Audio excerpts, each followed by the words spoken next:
Morning. Good morning. Kirkstead Bridge. Over that way is Woodhall Spa. Nice little spot.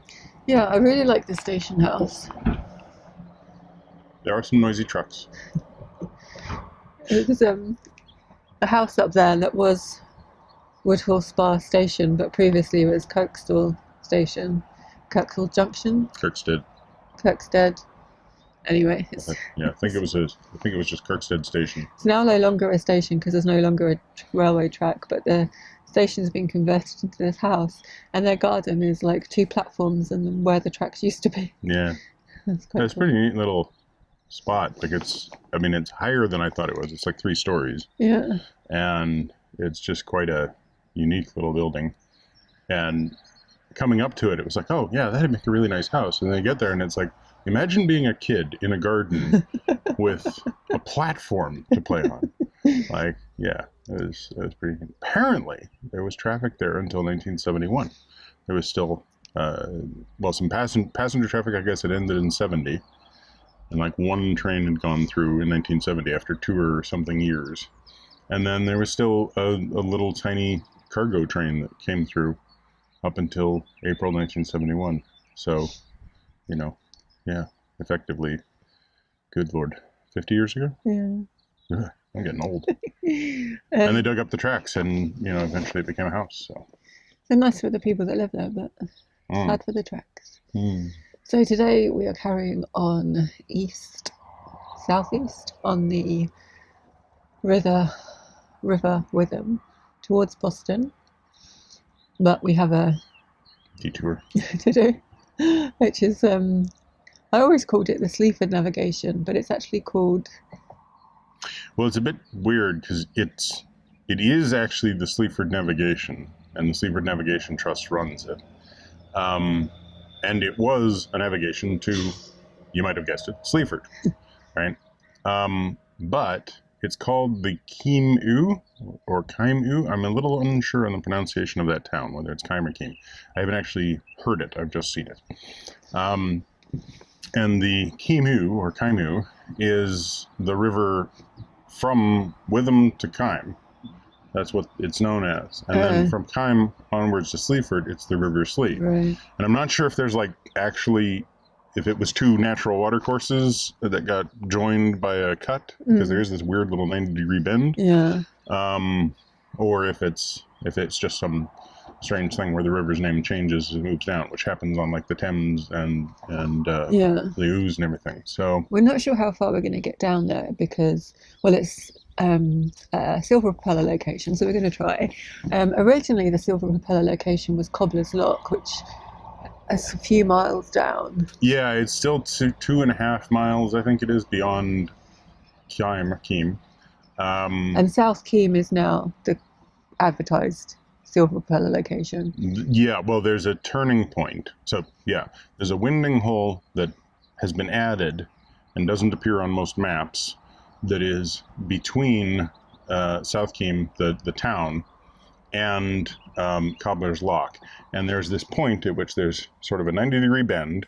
And at that 90-degree bend, there's the height restriction. There's a bridge there that's apparently quite low. And it's also got some underwater shelf that you've got to deal with. And we've heard that at the bend, because you were talking to someone last night who was on there yesterday. Yeah, and I also found several blogs going back 2019, 2015 of people going up there. And there's a place at the bend. The River Slee has quite a bit of current on it, and it pushes weed down that gets jammed up in this 90-degree bend. So I saw a picture, and it's like, it looks impassable. Right. But it really is just, they were saying in the blog that it was like maybe 60 feet, right? So it's like you get to this junction, there's this 90-degree turn. Once you get through the weed there, you're free, and it's fine. And weed growth probably hasn't started this year yet. Probably not bad yet, yeah. And we don't know about current, and we don't know about water levels. The other thing with the Sleaford is it is very variable on water levels. So this height restriction is very much based on what the height of the water is. So there's apparently a white painted marking on the upstream gate, the guillotine gate of the lock, that indicates the height restriction. And if we fit under that with all of our, little gewgaws on the top of the boat, then we're going to go all the way to Cottage Lock, or try to go all the way to Cottage Lock. But then if the water's too low, we might be scraping along the bottom, so we just don't know. We might not make it anyway, so yeah. We've said just to see what happens when we get there. So we were speaking to a viewer who was kind enough to comment on one of our blogs, and then we got into an email conversation. And they came through with their boat from Kyme to Boston yesterday. So there's been an issue with the lock, where the lock hasn't been closing properly.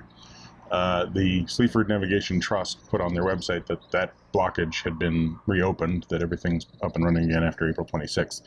He went up and then down. I guess he didn't, I'm not sure if he was on there until before the closure or not. But anyway, he came down towards Boston yesterday and described a bunch of issues with the lock. His boat, though, sounds like it is both deeper, heavier, and possibly a little lower powered than ours. So we're relatively shallow, but it means we sit a little bit higher. So we might have the height restriction problem, but we will probably be okay for all the way to the winding hole and Kyme without any real trouble. So anyway, we will find out. Yeah. Looking forward to it. So to get there, though, we've got a couple of miles to the Dogdyke area, and then before we make the turn. Yeah, off the then river. the turn, and then there is I've only seen it on Google. I haven't actually seen a photograph of it.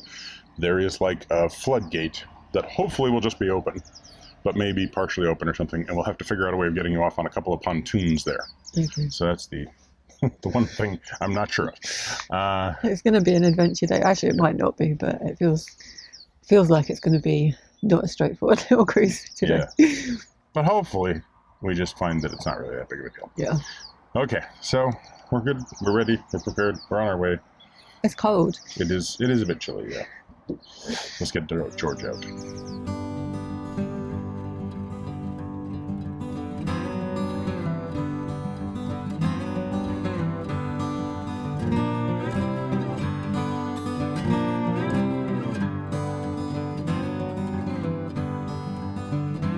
I can highly recommend the Kirkstead moorings and a walk into Woodhall Spa. There's room for quite a few boats on the pontoons, and a couple of other boats arrived after us last night.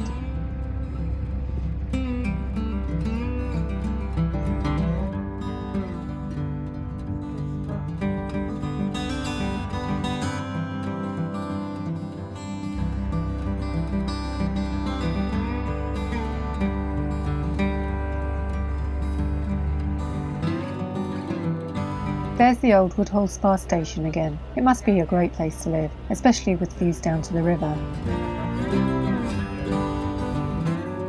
On the opposite bank, you can see the remnants of a bridge that was once located here.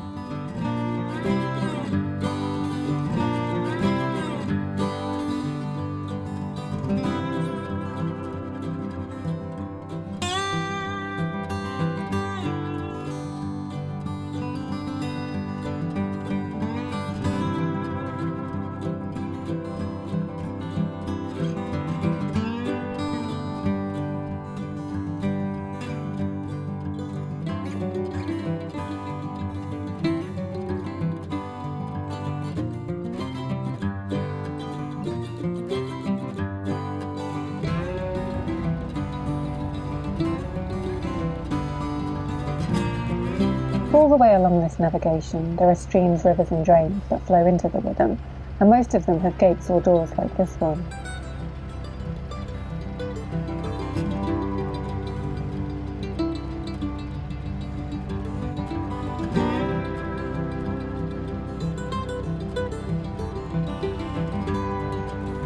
For the most part, the River Witham has high banks on both sides, so you don't really get to see much from a boat, other than little glimpses of rooftops every now and then.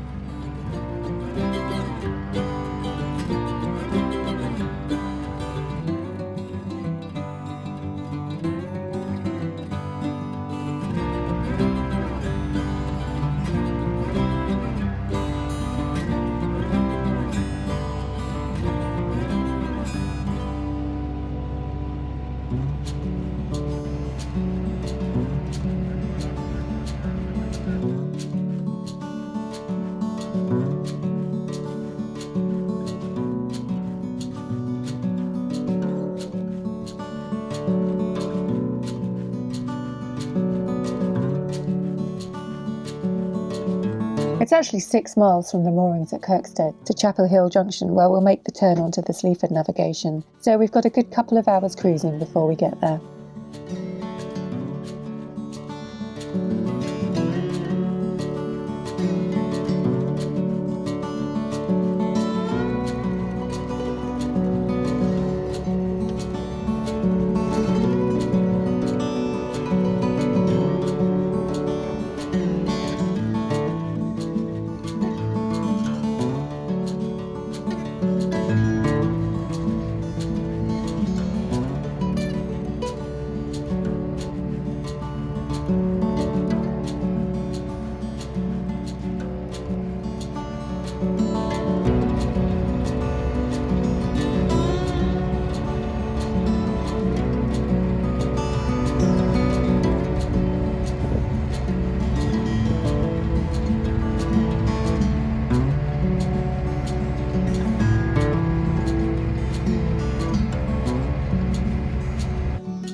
The historic village of Tattershall is a mile east of here and gives its name to the Tattershall bridges. First we pass under the road bridge and then under the old Tattershall bridge.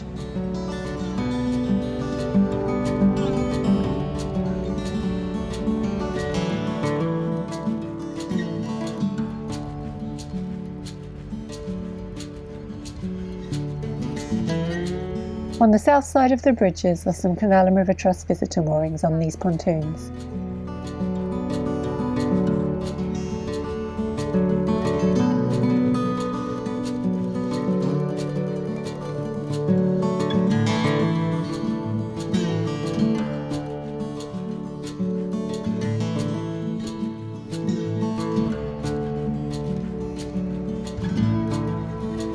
This is the hamlet of Dogdyke, and it's located at the confluence of the River Bain and the River Witham. There's an old steam pump located here that was used for land draining, and there's some more visitor moorings here if you want to take a look around.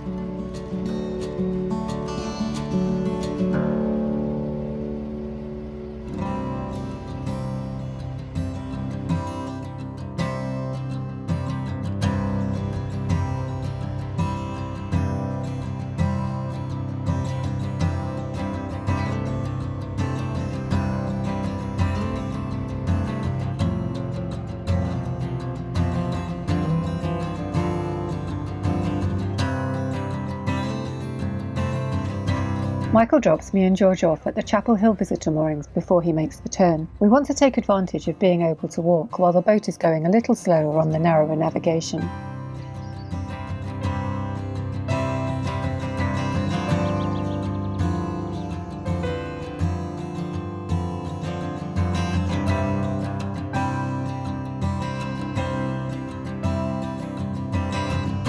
Michael's just turned into the Sleaford, or the Kyme, and passing all these moored boats.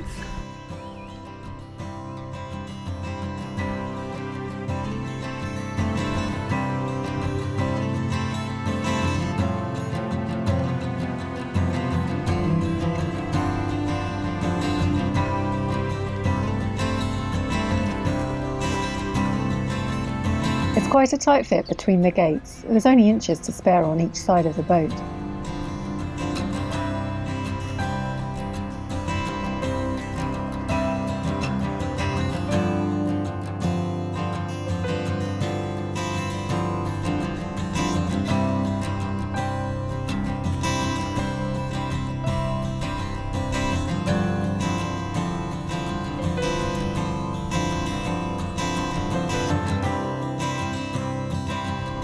So we're on the Kyme, and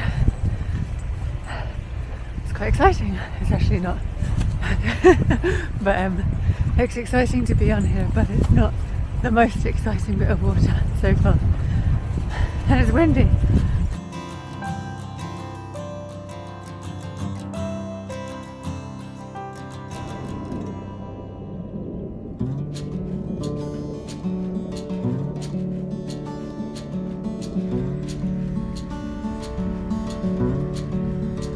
The Sleaford navigation opened way back in 1794, linking the town of Sleaford with the River Witham.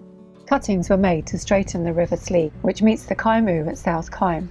Back then, the main cargo would have been coal, wool, wood, spirits and grain, and by the 1930s there were also passenger boats running from Sleaford to Lincoln and Boston.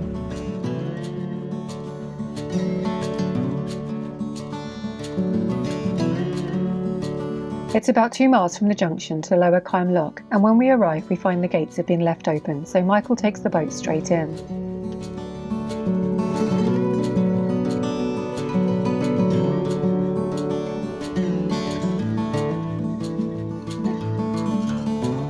It's a fairly shallow lock, so Michael climbs out of the chamber to give me a hand with the heavy gates and guillotine.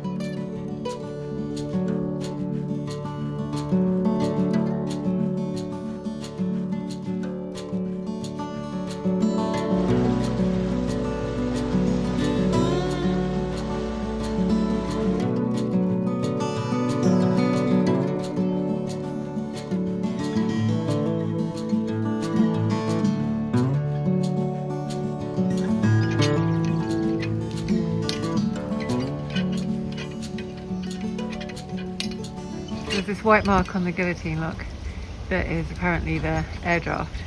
So Michael's opened the guillotine to that height, figuring that if he can't get under there, we're not going to get under the bridge. I would have opened it all the way, but hey ho.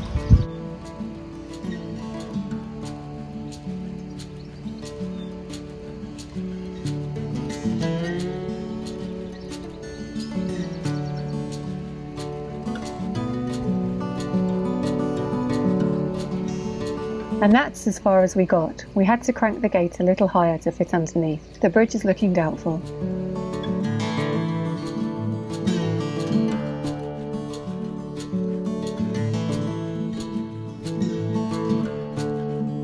We're surprised to see another boat arriving at the lock behind us, and as they're a single-hander, we hang around to help them through the lock.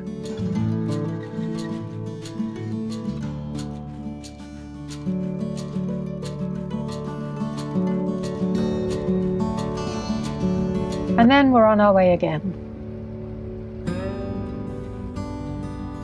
It's a further 3 or so miles to the village of South Kyme, and we spend most of the way trying to decide whether we should travel to the low bridge to see if we'll fit underneath it, or if we should turn at the winding hole half a mile before it. Both places count as silver propeller locations after all.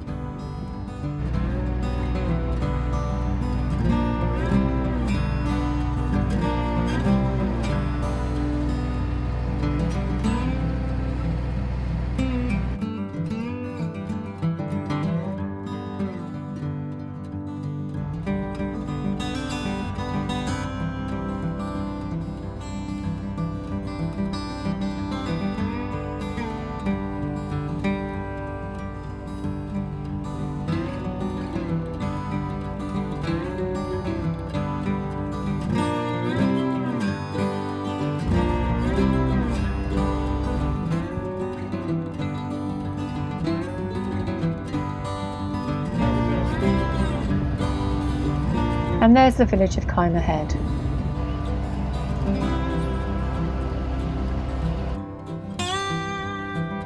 This waterway is managed by the Sleaford Navigation Trust and not the CRT. They've been working hard to restore it for about 40 years. They've installed a couple of very welcoming moorings in the village, and we'd encourage other boats to come and make use of them. It's quite a lovely place to stop.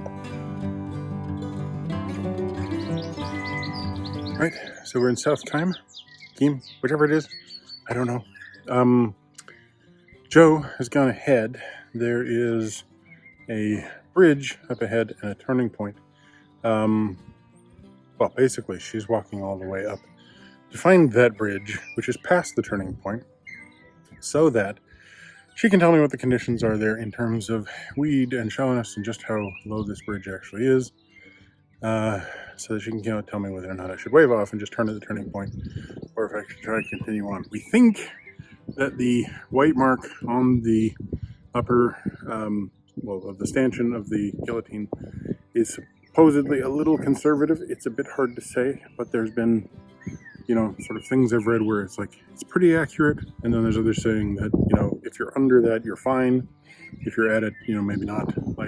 So it sounds like it's a bit conservative. We were an inch, quarter inch half inch, depending on which part of it we were looking at. Couldn't really see where we would get with the solar panels. So, you know, I'd raised the guillotine to be exactly at the bottom of the white mark. We definitely would contact that. So if it's not at all conservative, we're messed, we're screwed, we're unable to go. If it is conservative, and it's conservative by more than, say, an inch, then we should be able to just slide under it. But yeah, it's luck. So she's going to have about a 10-minute walk to get there. I'm going to prep the roof to just sort of lower what I can. The solar panels, unfortunately, can't really go any lower without actually being, you know, disconnected. So, you know, there are a limiting factor. We're also sitting on these moorings here, which have silted up quite badly. We're still going to be at least a good, you know, couple of feet away from the side and still be touching bottom, but at least we'll be able to jump on and off. Waiting to hear from Joe, waiting on seeing whether or not the boat coming up behind us arrives, and then ready to try it and see. So George and I have walked ahead to see how low this low bridge is, and if there's a tight turn by the bridge, and if there's weeds, and it's just gorgeous. So very nice up here. Anyway, better keep going.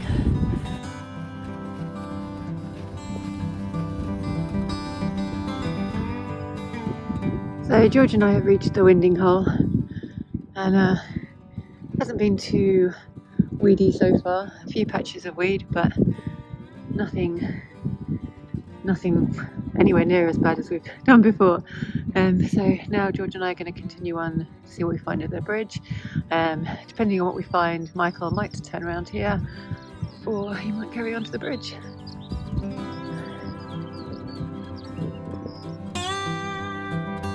Meanwhile, Michael sets off from the moorings with the boat.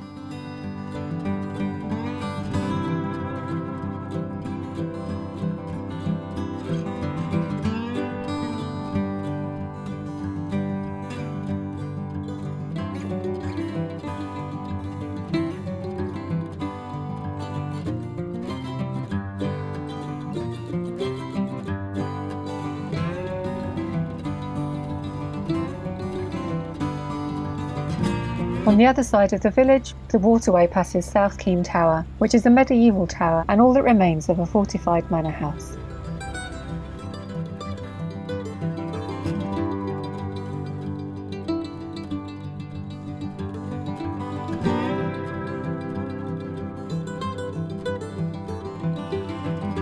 The navigation's not too shallow, but it's a bit weedy, and so it's slow going with the boat.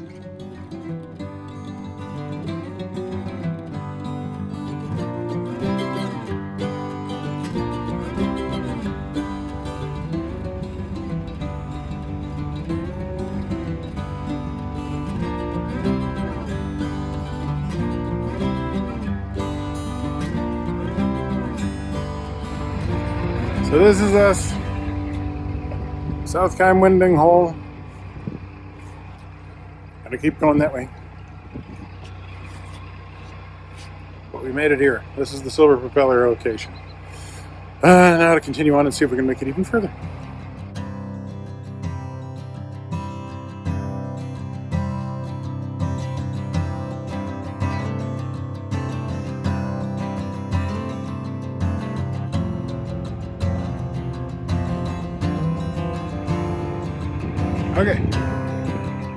Okay, now that I've actually sighted the bridge, this don't look good. I don't think we're getting under that. But we'll find out.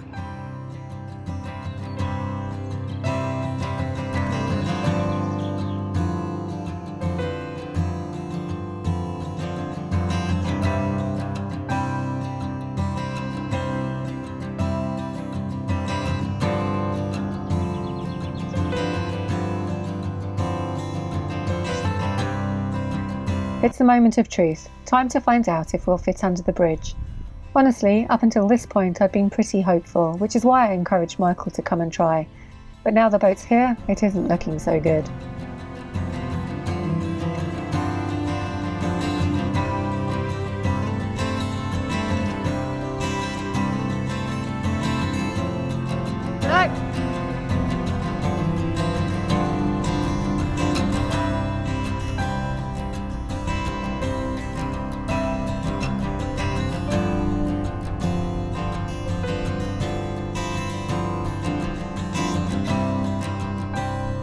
thought you were going to do it.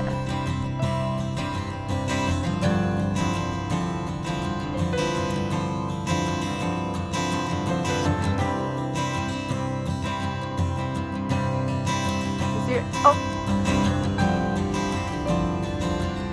Michael.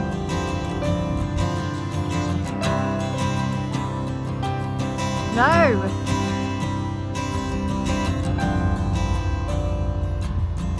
The chimney just makes it, like probably by less than half a centimeter. I thought he was going to make it, but he doesn't fit. Nope, that ain't happening. Our chimney makes it by about that much. Mushroom cap would hit, and solar panels would hit for sure. We'd have to lower the solar panels, like we'd have to completely take the solar panels off, and there is no way of doing that here. There's no way to put a stand up or anything. So I reverse that way.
We made it to Kyme.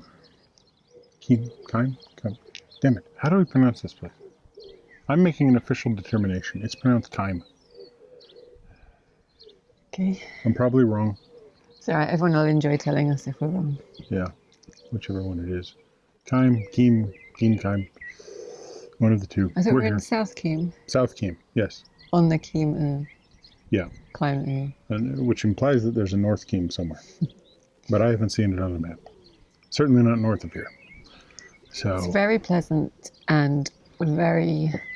I think it's a really nice little detour after the river Witham. Mm-hmm. It's like a very different feel to it.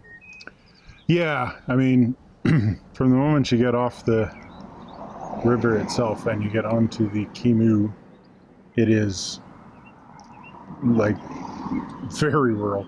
Yeah. It really does feel like an irrigation ditch, which in fact it kind of is. At least at the beginning. The funny thing is, that's the first guillotine lock we've been on that hasn't had separate paddles for the sluice. So, like, in effect, you could just open that guillotine all the way if you wanted and just let it flood. Just drop the river into the Witham. Yep. Yeah. But, like, usually on a guillotine lock, there's a paddle that you open to fill the lock. But this one, you actually start lifting it, which was a surprise. And it meant that we could get quite a bit of water going through. And it's when the water's coming in, it sucked the boat forward, and we had our boat quite far forward in the lock.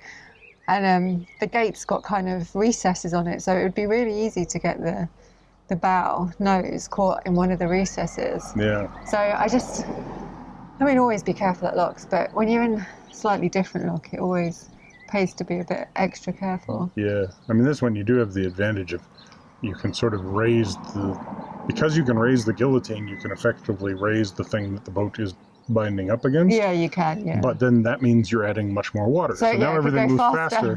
Yeah. So that's why, and I was just like, get the boat out of the way. Yeah, it was like, let's just try and haul on this thing. Yeah, so I'm glad we stayed and helped him because, like, it's just better with extra pairs of hands, isn't it? Yeah. And then we came down, made it to town, found that there are roughly 2 moorings. There'd be more if it was for shorter boats. But because we're both 57-foot boats and there is some serious silting, there's really only room for 2 boats on here. And yet it's bollards all the way down and easy to tie up to. And so, I think pleasant place to stay. It's very inviting for boaters, I think.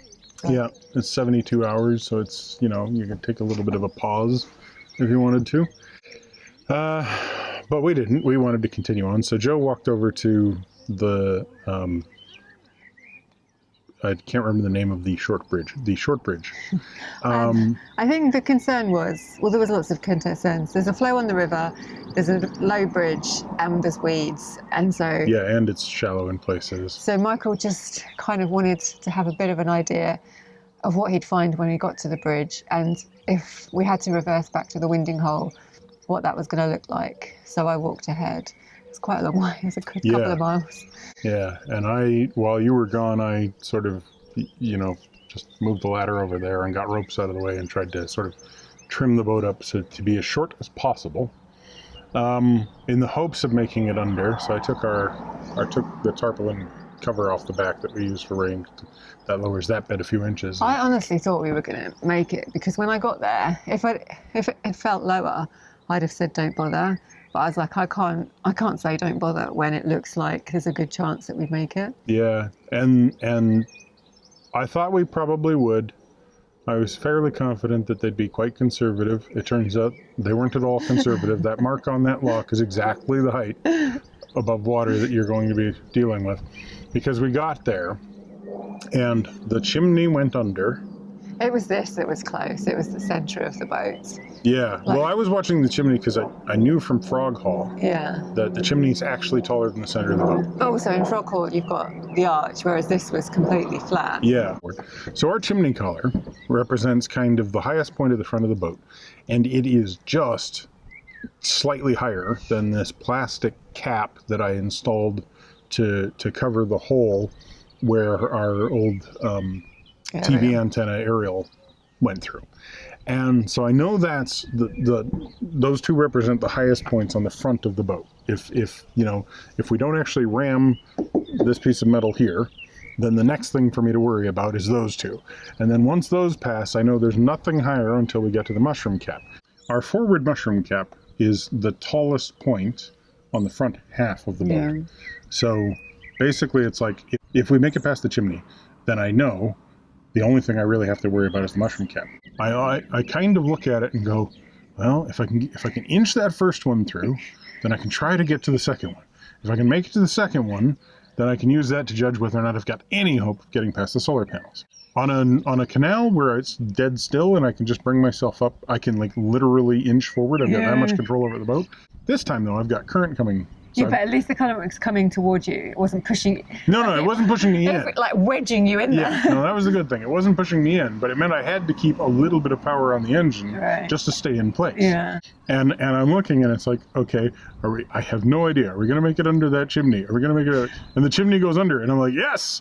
And then I'm like, by like that much. So that goes under, and I'm like, okay, now we're in trouble, because if I move too far sideways, Yeah. and there's more than a centimeter's difference in this Yeah. bridge, hopefully I find a place that's like less short. But most likely I'm going to go thunk, and I'm wedged, right? So it's like, okay, so I pull back, and sure enough, there's no way we're going to make it. Which is really disappointing. It is. It's But we did make it to the official yeah. silver propeller We passed location. right through the silver propeller location, so we got that. I don't know what number it is. I think it's 30. Because they added one, I'm like, No. you need calculus now. No. Nothing to do with that. It's how many we've been to. It doesn't get affected by how many there are. But when they added 3, they added ones that we've been to. Oh, I see. Good point. So now it's like you need new math. So we're pointed in the right direction. It was good fun. It was nice to do something different. It was nice to go on one of these lesser travelled waterways. Yeah. Even though I wasn't expecting to do it with another boat, but we did. Yeah. And I'm a bit sad that we didn't make it to the actual end. Well, and it the was quite navigable far. end. Yeah. Cobbler's Lock. The Cobbler's Lock. It would have been nice to make it to the current head of navigation. Yeah. But the reality is that we need a different boat. So, physics is going to stop you sometimes. So, at least now, we're pointed in the right direction. Tomorrow it'll be a fairly short run up to the lock, and we'll have the other boat with us, and on our way towards Boston. And the wash. And the wash, eventually. And, well, yeah. We got a month to go. So, We've got so mainly we're on the way. We've got 3 weeks. We got 3 weeks. And we've got the Witham navigable drains. We've got the Black Sluice drain. Has that got a different name as well? Not that I know of. I think it does. And potentially the Witham and the Glen, if we can do that Welland. too. Welland. The Welland. We're on the Witham. I always call it. We're off the Witham right now. One way or another, in that general direction, is Boston, the wash, a bunch of obstacles, some hardware that we need to build. Yeah. So, thanks for watching. Give us a thumbs up, comment down below, subscribe if you haven't already, subscribe to Minimalist Maximal Velocity for our time-lapse videos, and click the bell if you want to get notifications.